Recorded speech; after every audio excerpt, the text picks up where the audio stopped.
Baik, selamat sore dan juga selamat berjumpa kembali di pagelaran dangdut yaitu Rosalia Musik Rock Dangdut Jawa Timur yang dibawa asuhan oleh Abah Usman Pribadi dari Lawean, Sumberasi, Probolinggo. Juga didukung ini ada 5 artis top Jawa Timur, diantaranya Ning Ilma Cantika dan kawan-kawan dari Lumajang, sekaligus merupakan salah satu undangan daripada ketiga serangkai bapak tuan rumah, diantaranya Bung Hanan, kemudian Cak Saru, tuan rumah yang ditempati yang ketiga Cak Tresno Putra, sekaligus kami pribadi Bung Purwanto MC dari Kota Mangga, Probolinggo sebagai pembawa acara dan sekaligus mewakili daripada deretan pramugari ada Cak Sukaromla Gareng Lor, kemudian Bung Holip Pedagangan, juga pembagian sampur ada Si Rambut Pirang, Sandi Obu Apoy, Aba Yuyun, Sandi Gunung Genih,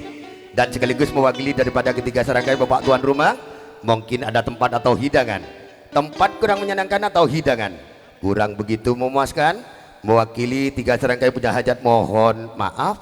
yang sebesar-besarnya. Hadirin yang berbahagia,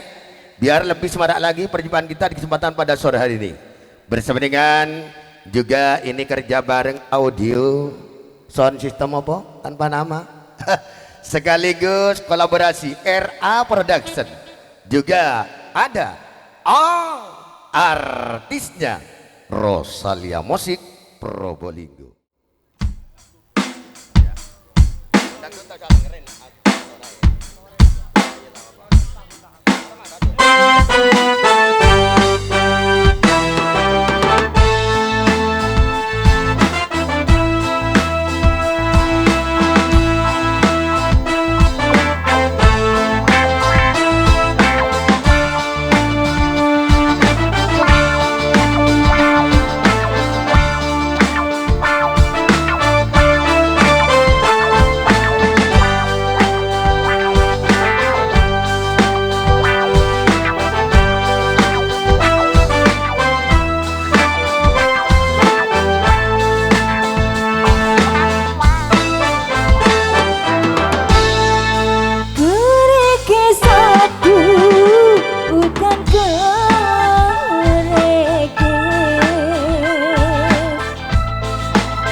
manis kurang manis tambahi gula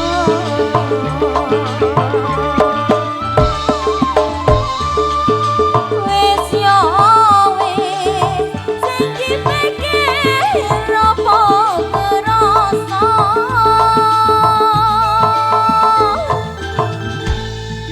gereke satu udan gereke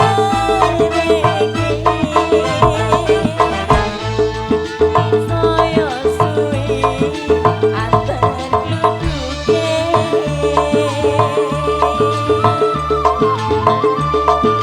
aku wori konangi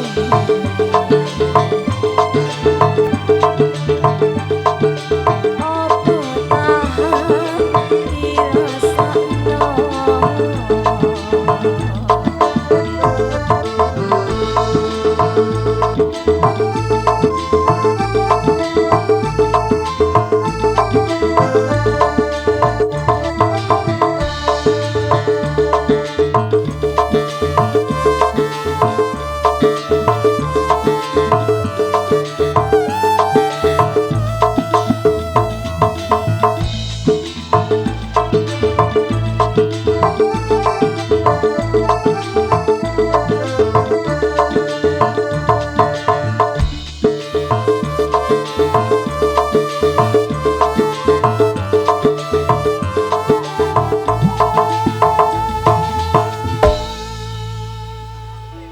Begitulah hadirin dan saudara yang berbahagia. Satu buah tembang lagu tadi merupakan salah satu tembang kehormatan buat Tiga Serenggai,